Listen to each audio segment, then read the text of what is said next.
Bonsoir à tous et bienvenue sur votre chaîne de télé Direct 7 dans votre émission Coin de vérité. L'Alliance des démocrates pour le développement intégral ADI a organisé son 5e congrès ordinaire le 27 mai 2023 à Lomé en présence de ses fédérations venues de toutes les villes de Lomé.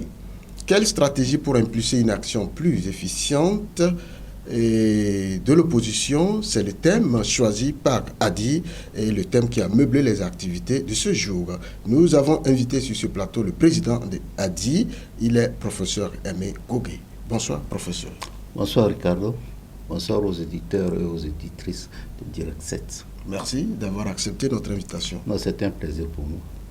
Congrès d'Adi dans un contexte très particulier. Nous avons vu vos collègues de l'opposition également organiser des congrès tous azimuts. L'opinion se dit, mais l'opposition organise des congrès sous pression. Oh, c'est trop dit. Bon, un peu non. Nous devons faire notre congrès depuis 2020. Et malheureusement, il y avait le Covid-19 qui nous avait empêché de le faire avec les mesures prises par le gouvernement pour limiter les rencontres, les manifestations entre les gens. Et bon, donc, lorsque c'est fini, nous devons organiser le congrès. Donc, nous étions suffisamment préparés, les textes étaient prêts. Bon, il restait à fixer des dates. Et après, il y a eu cette nouvelle charte des partis politiques qui exigeait que les partis se mettent en conformité avec la nouvelle charte avant le 30 mai. C'est ça qui expliquait un peu la date. Sans quoi on devait faire notre congrès, peut-être cet été.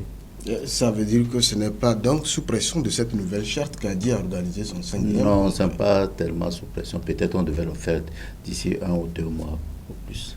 Alors, professeur, vous avez choisi un thème qui nous semble aussi discutable. Vous parlez de la stratégie pour impulser une action plus efficiente de l'opposition. Pourquoi ce choix? Donc, vous savez, ça fait plus de 30 ans que nous luttons pour la démocratie.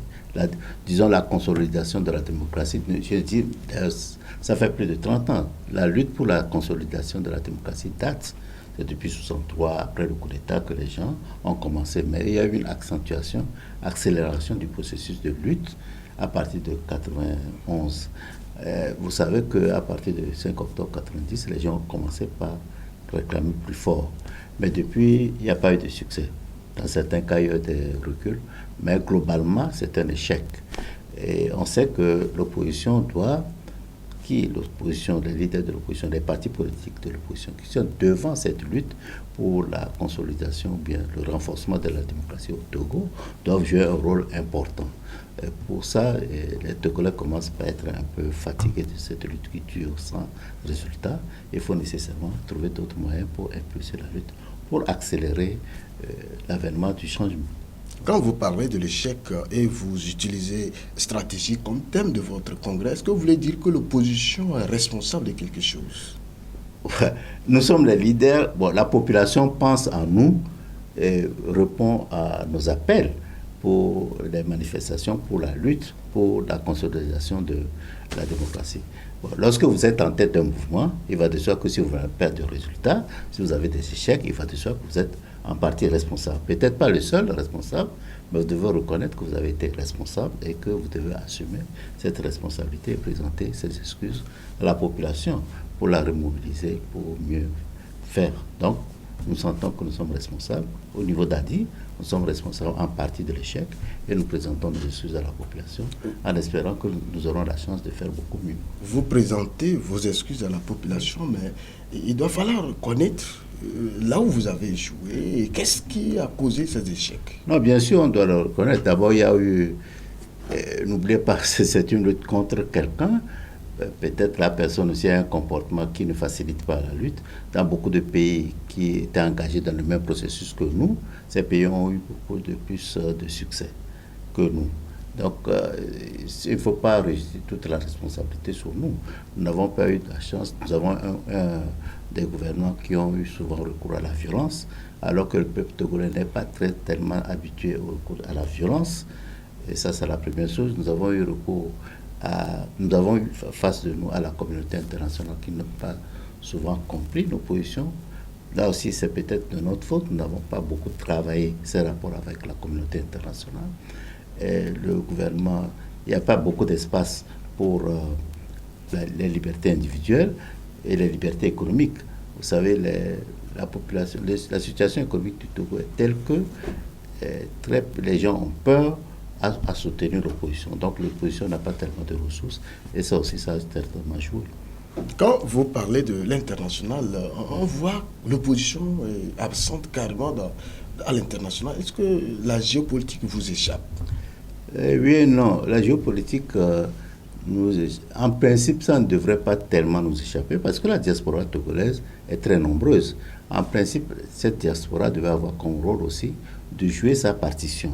La diaspora togolaise a beaucoup aidé les Togolais d'une manière générale, a aussi contribué un peu au financement de certains partis politiques, mais un de leurs rôles essentiels aussi n'a pas été tellement compris ou joué. C'est-à-dire la diaspora togolaise devait être en mesure, lorsque la classe politique interne du pays n'a pas les moyens de contacter ou bien de discuter avec les élus de leur pays et de leur pays de résidence, cette diaspora devait être en mesure de les contacter et de faire ce travail à l'international que les partis politiques à l'interne n'arrivent pas à faire. Alors aujourd'hui, vous parlez des stratégies au niveau d'Adi, à l'issue de ce congrès. Quelles peuvent être les stratégies aujourd'hui pour l'opposition à recoller les morceaux? Oui, il y en a plusieurs. Il y en a plusieurs. D'abord, nous devons reconnaître que la nécessité d'avoir une union vraie. Bon, nous avons constaté que depuis que la population nous appelle à l'unité, nous avons fait une coalition. Mais nous constatons toujours qu'il y a des échecs à un moment donné. Donc il faut qu'on analyse, et nous avons commencé à analyser les véritables causes des échecs de ces coalitions. Peut-être les coalitions, nous avons voulu trop embrasser. Nous avons voulu trop embrasser. Et peut-être que les gens qui viennent n'ont pas les mêmes visions de la lutte. Certainement, certains ont, si vous suivez très bien, certains pensent qu'il faut aller aux armes, d'autres non. Certains optent pour la négociation, d'autres non. Et peut-être aussi certains jouent à leur positionnement au niveau de la classe politique, la classe politique togolaise, d'autres non. Vous voyez, tout ça, il faudra qu'on arrive à faire des analyses très fines pour pouvoir être plus efficace. Les gens pensent, généralement, les gens disent, bon, ils luttent pour leurs intérêts, ils ont des échos surdimensionnés. Je ne crois pas que ce soit ça. Je ne crois pas que ce soit ça parce que je dis que les Togolais, l'opposition togolaise comme la population togolaise n'est pas aussi particulière que les autres, les gens des autres pays. Alors, qu'est-ce qui explique tout ça? Donc, c'est ça. Nous devons faire une analyse très fine et j'ai invité beaucoup de collègues à le faire depuis 1 an et demi. Bon, on est en train. Est-ce que ça veut dire qu'au niveau d'Adi, vous ferez désormais un tri des partis politiques avec lesquels vous allez travailler? Non, vous savez, il y a 120 partis politiques au Togo. Est-ce que ces partis existent réellement? Mais sur papier, les partis existent, vous ne pouvez pas dire que ça n'existe pas. Mais vous les connaissez en tant que leader de parti d'opposition? Non, je ne connais pas 120 partis politiques, je ne connais pas 20. Bon, donc ça, c'est une première chose. Il faut que nous connaissions les partis politiques véritables qui ont des capacités à travailler pour le changement. Il ne faut pas que des partis politiques limités à des individus, à des familles. Bon, j'ai dit ça souvent, les gens disent, mais Adi aussi était un petit parti, en tout cas, était un parti limité à quelques individus auparavant, mais il faut travailler. Il faut que les partis puissent travailler pour occuper, pour nous aider l'opposition dans son ensemble à occuper le terrain national. Donc, à partir de ce moment, il faut que des partis puissent apporter un plus à la lutte. Vous n'êtes pas dans une coalition pour survivre, mais vous devez pouvoir entrer dans une coalition pour apporter quelque chose. Donc, c'est possible que nous fassions des tris au niveau de la volonté des partis à lutter pour le changement et de la capacité des pays à apporter un plus pour la lutte, non pas pour des gens qui feront des discours. Quand vous parlez des difficultés dans les coalitions, vous avez écouté votre camarade Tipi Achadam qui dit au Togo, l'union fait la faiblesse de l'opposition. Quel est votre avis? Oui et non, parce que certains partis peuvent penser à tort que seuls ils sont en mesure de mobiliser plus. Ça, je crois que c'est à tort. Si le mouvement de 2017 à 2019, Tipi Achadam n'aurait pas pu survivre un mois si les autres partis n'étaient pas intervenus. Ça, moi, je l'affirme. Oui, mais on a vu que seul Tipeee a pu mobiliser le 19 août toute la Non, il n'a population pas pu. togolaise. Non, faisons très attention. Si vous lisez très bien tout ce qui se passait avant le 19 août, vous devez remarquer que la population, il y avait une tension sous-jacente. Je me rappelle, il y avait deux coalitions qui existaient à ce moment-là, le groupe des 6 et le CAP 2015. Voilà, le CAP 2015 s'est précipité pour organiser une manifestation, je crois que c'est en août. Non, en septembre, je ne me rappelle plus exactement. Mais pourquoi là vous parlez de précipitation? Non, parce que nous leur avons proposé d'attendre que nous organisions une manifestation commune entre le groupe des 6 et le CAP 2015. Donc la population était plus ou moins préparée à des choses.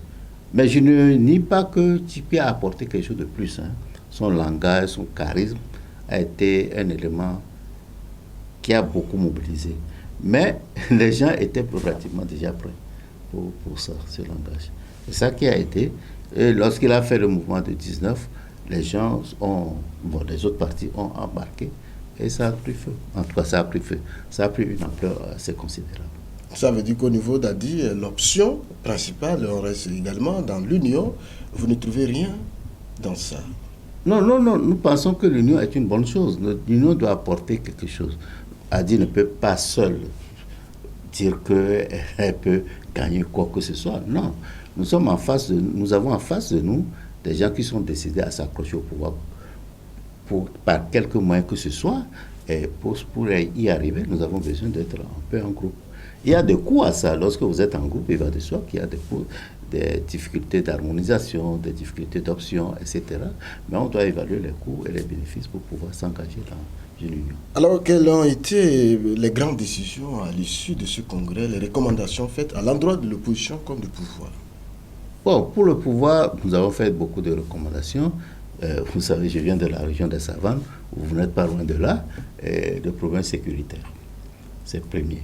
Terrorisme et extrémisme violent. Nous pensons qu'il doit avoir des éléments pour une lutte inclusive contre le terrorisme et l'extrémisme violent.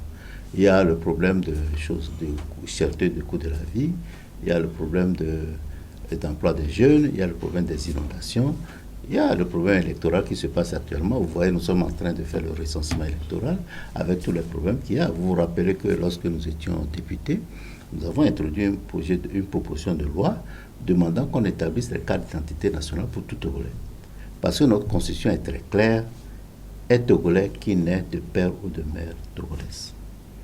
Donc pourquoi aller déranger les gens, certificat d'origine précise, faire le certificat de nationalité. Donc en principe, un bébé qui naît peut avoir son certificat de nationalité et sa carte nationale d'identité. Alors, cette proposition, qu'est-ce qui a fait échouer cette proposition? Je ne sais pas. Nous étions minoritaires, évidemment.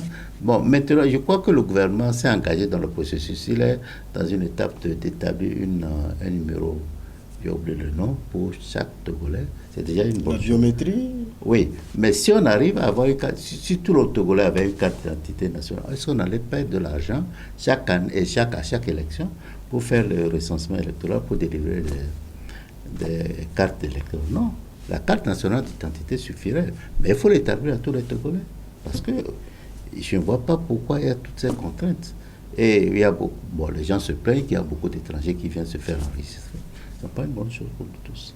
Alors, sur la question sécuritaire, quelles propositions concrètes faites-vous? Parce que le pouvoir vous a réuni en tant qu'acteur de l'opposition pour échanger sur la question. Mais vous êtes de là. Est-ce que vous ressentez les choses de façon différemment? Non, c'est brutal. Vous savez que ces temps-ci, il y a une intensification de la lutte contre les terroristes au sud Burkina, donc à la frontière du Togo.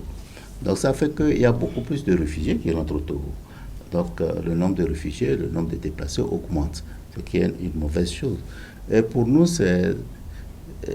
on n'a pas l'impression que les gens mesurent très très bien l'impact de ce phénomène.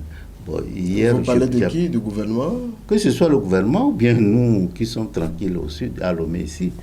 Il y a des zones où il y a menace de terrorisme. On a évacué ces zones. Mais il y a des femmes qui dans la mesure où ils ne sont pas totalement bien pris en charge, elles sont obligées, elles veulent retourner parce que, si vous savez très bien, Pandia, dans lequel, préfecture dans laquelle sévit le terrorisme sérieusement, Pandia est une zone de production céréalière pour le pays, est un grenier pour le pays. Donc les gens font des efforts pour retourner dans leur champ. Mais malheureusement, les terroristes sévissent. Ouais, donc il faut vraiment que le gouvernement prenne des mesures. Nous essayons aussi de participer, mais c'est difficile. J'ai l'impression que le gouvernement pense que c'est eux seuls qui doivent... C'est le gouvernement, le régime seul qui doit résoudre le problème, mais je pense qu'on doit associer beaucoup plus la population. Est-ce que le gouvernement a ce sentiment vous invitant à cette Non, décision? c'était un marché public, c'est quelque chose, un show. Ce n'était pas quelque chose de discussion de fond. Lorsque un phénomène comme ça se passe, vous réunissez les gens, la télé, etc., pour 1 ou 2 heures, vous pensez que quelque chose de sérieux peut sortir de ça? Est-ce que ça veut dire que vous avez fait une proposition qui a été rejetée? Nous avons écrit plusieurs fois, nous avons écrit au moins à 2 reprises au ministre de l'administration territoriale et j'ai rencontré certains responsables politiques pour leur parler. C'est quelque chose qui nous tient à cœur. Parce que vous oubliez, une fois j'étais à Dapon, quand on attaque, vous vous rappelez l'histoire de drone qui avait attaqué, tué certains enfants. Oui, des enfants. J'étais l'un des premiers à visiter le coin. Si on ne doit pas dire ces choses, parce qu'au début on disait que c'est des terroristes qui ont agi. Vous vous rappelez? Oui. Et c'est parce que moi j'étais là. Il est possible, je n'affirme pas, il est possible que c'est mes déclarations qui ont fait qu'il y a eu une petite rectification des premières informations données par les officiels. Nous allons rester toujours sur cette question de terrorisme parce que nous sommes en période électorale. Le recensement va démarrer bientôt dans la dernière zone. Mais avant d'y arriver, nous allons marquer une pause. Élections régionales 2023. Pour le développement de nos régions et l'enracinement de la décentralisation, mobilisons-nous pour la réussite des élections régionales 2023. Participons au processus dans la paix, la stabilité et la concorde nationale. Togolais vient, bâtissons la cité.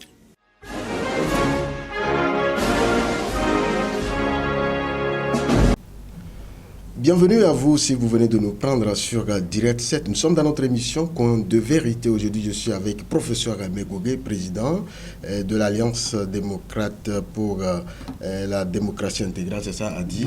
Alliance des démocrates pour le développement intégral. Alliance des démocrates pour le développement intégral a dit. Avec lui, nous sommes en train de parler de leur 5e congrès statutaire. Professeur, nous parlions de la situation sécuritaire dans le nord du Togo en période électorale. Vous avez été reçu par le ministre de l'administration territoriale sur la question en tant qu'acteur de l'opposition. Beaucoup ont demandé pourquoi le chef de l'État lui-même ne vous a pas invité pour discuter de la question. J'avais un professeur, lorsqu'on était au lycée, je ne sais pas, on n'avait pas entendu parler de lui. C'est le professeur là, il avait dit à la question pourquoi il faut aller voir le pape. C'est-à-dire, il ne peut pas répondre à la question pourquoi. Donc, moi, je ne peux pas répondre donner les raisons pour lesquelles le chef d'État ne m'a pas reçu. Je ne vais pas dire nécessairement qu'il ne m'accorde pas de l'importance à ces facteurs, parce que, bon, on voit qu'il se déplace, il s'est déplacé plusieurs reprises là-bas. Mais pour quelle raison ne m'a pas reçu, je ne peux pas répondre. Justement, c'est l'opinion. Et je pense donc que le problème est sous-estimé en laissant le ministre vous recevoir au lieu que le chef de l'État lui-même se penche sur la question.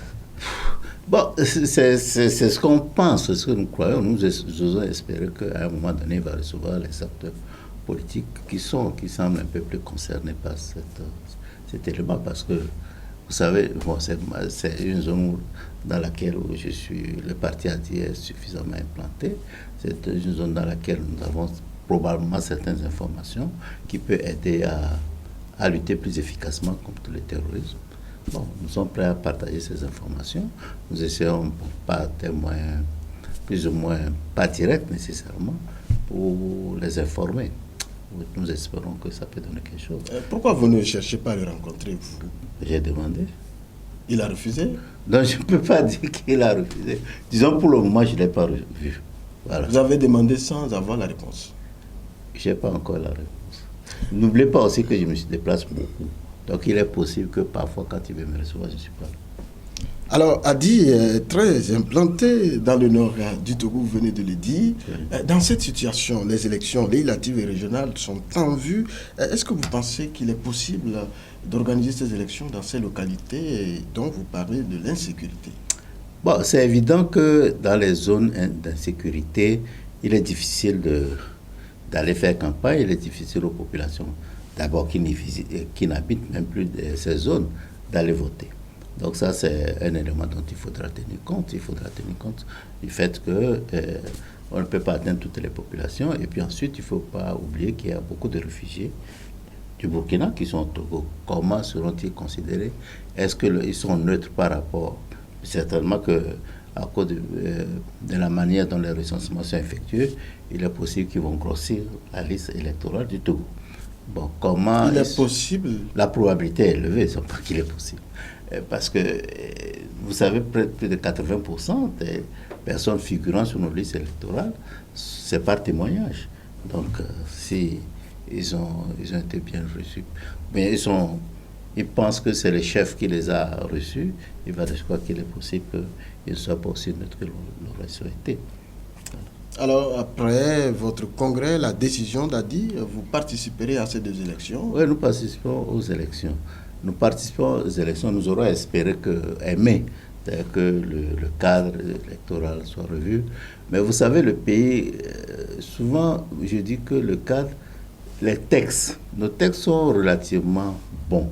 Mais c'est dans l'application. Beaucoup de gens se plaignent de la non-neutralité des forces de sécurité. Les gens se plaignent sur l'implication, en tout cas l'émission trop politique dans le travail de la CENI, qui est indépendante de nous, c'est ce qu'on dit. Oui. Parfois, on pense même que la CENI n'est qu'un service du ministère de l'administration territoriale. Parce que la CENI n'a pas un budget autonome pour pouvoir... Elle établit son budget, mais c'est au bon vouloir du ministère qu'on lui donne des ressources pour faire face à ses besoins. Est-ce que ce n'est pas vous, au niveau de l'opposition, qui avez rejeté une CENI technique? Jamais.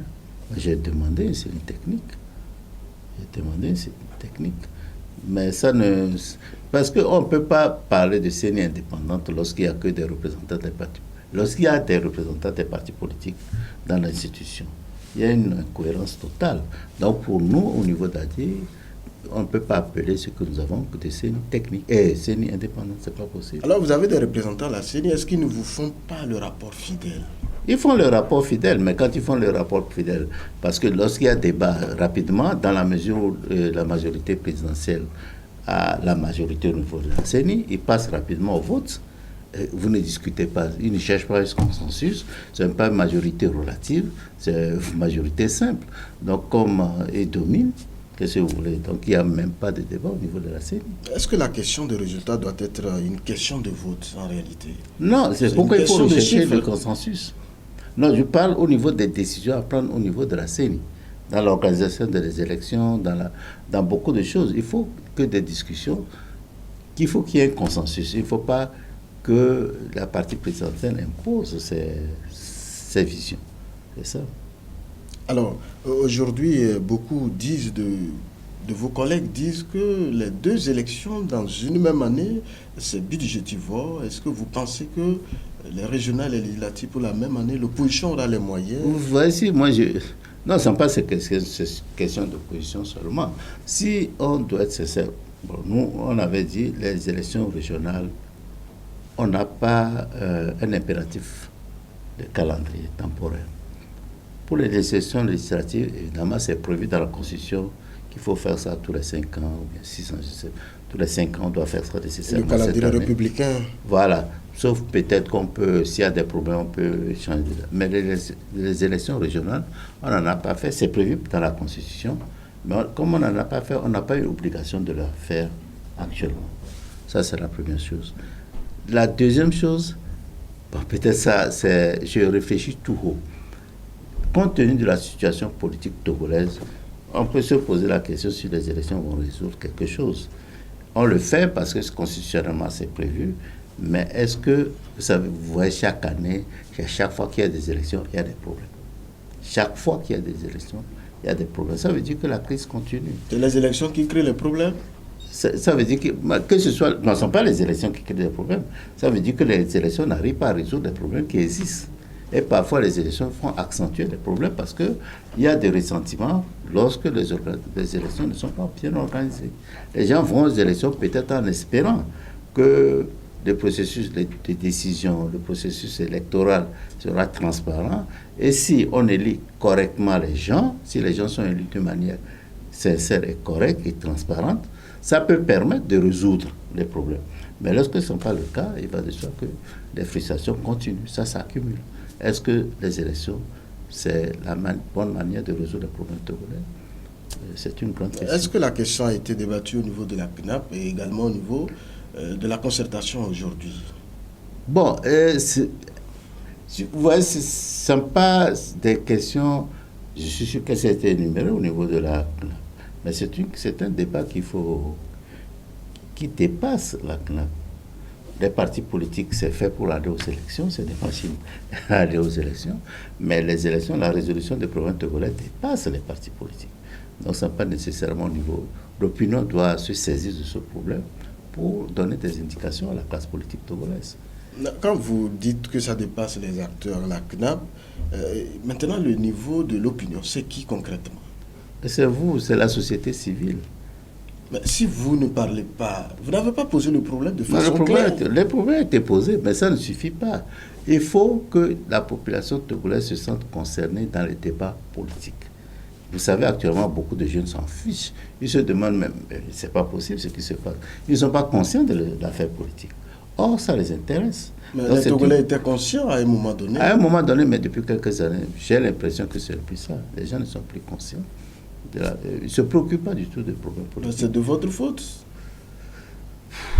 En partie, certainement, puisque les partis politiques ont pour mission aussi d'éduquer la population. Donc, nous ne pouvons pas dire que nous ne sommes pas responsables. Mais en même temps, on a vidé les programmes d'éducation primaire ou secondaire de l'institution civique. Donc, c'est ça qui devait permettre à la population, à la jeunesse, d'être informée de leurs droits, de leurs devoirs, de la situation du pays, mais ça n'existe plus dans les écoles. Et puis l'éducation, vous savez, l'éducation commence dans les familles. Si les parents démissionnent vis-à-vis de ça, politica, il ne faut pas t'impliquer. Qu'est-ce que vous voulez qu'on fasse? Alors, si vous devez vous adresser à ce peuple qui se sent découragé, qui est face à une situation qui reprend toujours, pas d'alternance, qu'est-ce que vous direz à ce peuple? Je ne sais pas si je peux affirmer que celui qui a dit que chaque peuple a la direction qu'il mérite. C'est-à-dire que le peuple togolais mérite ses dirigeants, c'est ce que vous voulez dire? Je suis tenté de le dire. Je suis tenté de le dire parce que non, nous avons besoin de... Il y a beaucoup de choses qui se passent. Il y a beaucoup de gens qui interpellent la population, qui informent la population, qui font des efforts pour informer la population, mais on ne sent pas cette réaction de la part de la population qui doit revendiquer certains de ses droits. Alors, qu'est-ce que vous voulez dire? Donc, tout ce qu'il doit dire, c'est que la population togolaise doit savoir que la solution doit provenir d'elle-même. Bon, nous sommes des moyens, nous sommes là pour les acteurs politiques, nous sommes là pour les informer, pour les sensibiliser, mais il faut qu'elles puissent se prendre en charge.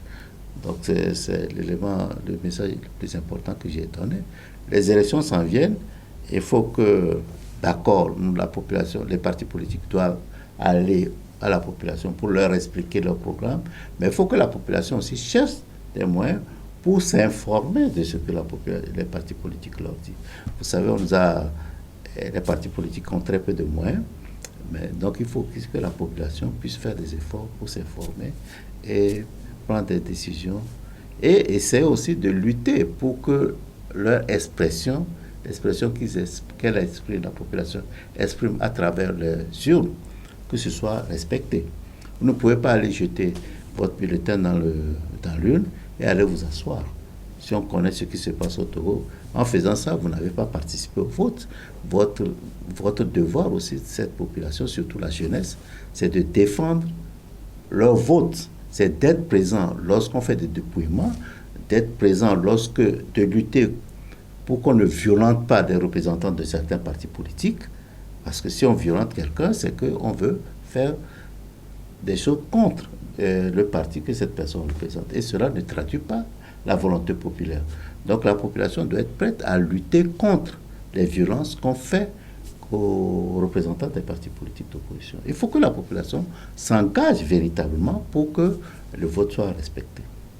Vous irez aux élections seul ou en coalition avec non, c'est Alliance? qu'on dit coalition, a priori, aller à la télé, devant la télé, signer des choses, je ne pense pas que nous sommes dans cette option pour le moment. Mais il est possible que nous fassions des alliances électorales dans certains coins. Si dans une circonscription électorale, nous avons des candidats, ou bien nous avons le parti a dit est suffisamment fort, mais qu'il y a d'autres partis d'opposition qui sont forts, avec qui nous partageons la même vision, je ne vois pas pourquoi on ne peut pas avoir une liste électorale commune. Ça peut se faire. Donc au cas par cas, nous étudions lesquels partis avec qui nous pourrons faire des alliances. Mais dans des zones où nous sommes plus forts, ou bien il n'y a pas de parti d'opposition assez fort, pour apporter un plus à la lutte, nous irons seuls.